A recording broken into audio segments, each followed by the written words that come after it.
ಪ್ರಧಾನಿ ನರೇಂದ್ರ ಮೋದಿ ಅವರಿಂದ ಆಡಳಿತದ ದಾಖಲೆ. ಕಾಪು ಶ್ರೀ ಲಕ್ಷ್ಮೀ ಜನಾರ್ದನ ದೇವಸ್ಥಾನದಲ್ಲಿ ಶಾಸಕ ಗುರ್ಮೆ ಸುರೇಶ್ ಶೆಟ್ಟಿ ನೇತೃತ್ವದಲ್ಲಿ ಸರ್ವಾಲಂಕಾರ ಸೇವೆ, ವಿಶೇಷ ಪ್ರಾರ್ಥನೆ. ಮಾಜಿ ಶಾಸಕ ಲಾಲಾಜಿ ಮೆಂದನ್ ಶ್ರೀ ಲಕ್ಷ್ಮೀ ಜನಾರ್ದನ ದೇವಸ್ಥಾನದ ಆಡಳಿತ ಮುಕ್ತೇಸರ ಮನೋಹರೇಶ್ ಶೆಟ್ಟಿ, ಕಾಪು ಮಂಡಲ ಬಿಜೆಪಿ ಅಧ್ಯಕ್ಷ ಜಿತೇಂದ್ರ ಶೆಟ್ಟಿ ಉದ್ಯಾವರ, ಪ್ರಧಾನ ಕಾರ್ಯದರ್ಶಿಗಳಾದ ಶರಣ್ ಕುಮಾರ್ ಮಟ್ಟು, ಗೋಪಾಲಕೃಷ್ಣರಾವ್ ಮಟ್ಟು, ವಿವಿಧ ಮೋರ್ಚಾದ ಪದಾಧಿಕಾರಿಗಳು ಪೂಜೆಯಲ್ಲಿ ಭಾಗಿಯಾದರು.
ಜಗತ್ತು ಮೆಚ್ಚಿದ ನಾಯಕ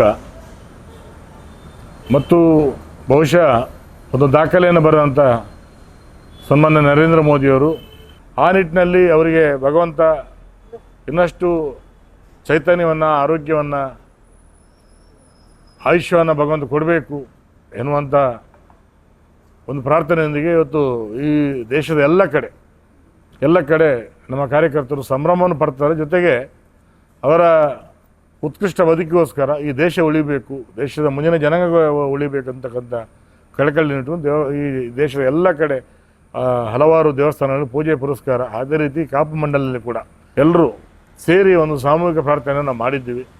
ಆ ನಿಟ್ಟಿನಲ್ಲಿ ಖಂಡಿತ ಇವತ್ತು ಈ ಒಂದು ಕಠಿಣ ದಿನಗಳಲ್ಲಿ ಒಂದು ಕಡೆ ಯುದ್ಧ ನಡೀತಾ ಇದೆ, ಹಾಗೆ ಇಲ್ಲಿಯ ಪ್ರಪಂಚದ ಯಾವುದೇ ದೇಶದಲ್ಲಿ ಕೂಡ ಹಣಕಾಸು ಸ್ಥಿತಿ ಅವರ ಕೈಯಲ್ಲಿಲ್ಲ.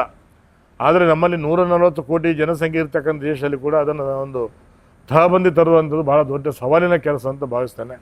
ಆ ನಿಟ್ಟಿನಲ್ಲಿ ಭಗವಂತ ಅವರಿಗೆ ಸುಖ, ಶಾಂತಿ, ನೆಮ್ಮದಿ, ಹಾಗೆ ಈ ದೇಶಕ್ಕೆ ಸಮೃದ್ಧಿಯನ್ನು ಕೊಡಲಿ ಎಂತಕ್ಕಂಥ ಪ್ರಾರ್ಥನೆ ಮಾಡೋದ್ರೊಂದಿಗೆ ಅವರಿಗೆ ಮುಂದಿನ ದಿನಗಳು ಯಶಸ್ಸನ್ನು ಕೊಡಲಿ ಕಾಣಲಿ ಅನ್ನೋ ಮಾತನ್ನು ಹೇಳ್ತೇನೆ. ನಮಸ್ಕಾರ. ದೀರ್ಘ ಆಯುಷ್ಯ, ಆರೋಗ್ಯ, ನೆಮ್ಮದಿ ಹಾಗೂ ಸಮೃದ್ಧಿಯನ್ನು ದೇಶ ಕಾಣಲಿ ಹಾಗೂ ಅವರ ಮುಂದಿನ ದಿನಗಳ ಇನ್ನಷ್ಟು ಹೆಚ್ಚಿನ ಸಾಮರ್ಥ್ಯದಿಂದ ಅವರ ದೇಶವನ್ನು ಆಳುವಂಥ ಶಕ್ತಿ ಸಾಮರ್ಥ್ಯ ಅವರಿಗೆ ದೊರೆಯಲಿ ಅಂತೇಳಿ ಶ್ರೀ ಭಗವಂತನ ಪ್ರಾರ್ಥನೆ ಮಾಡಿಕೊಂಡು ಈ ಒಂದು ಕಾರ್ಯಕ್ರಮದಲ್ಲಿ ಭಾಗವಹಿಸುವಂಥ ಎಲ್ಲ ನಮ್ಮ ಕಾರ್ಯಕರ್ತರ ಬಂಧುಗಳಿಗೆ ಕೂಡ ಅವರ ಒಂದು ಆದರ್ಶ ನಾವೆಲ್ಲ ಪರಿಪಾಲನೆ ಮಾಡುವಂಥ ಹಿನ್ನೆಲೆಯಲ್ಲಿ ಶ್ರೀ ಲಕ್ಷ್ಮೀ ಜನಾರ್ದನ ದೇವರು ಕೂಡ ಅವರಿಗೆ ದೀರ್ಘ ಆಯುಷ್ಯ, ಸುಖ, ಸಮೃದ್ಧಿಯನ್ನು ಕರುಣಿಸಿ ಅಂತೇಳಿ ದೇವರಲ್ಲಿ ಪ್ರಾರ್ಥಿಸಿಕೊಂಡು ಅವರಿಗೆ ಶುಭವನ್ನು ಆರೈಕೆ ಮಾಡ್ತೇವೆ.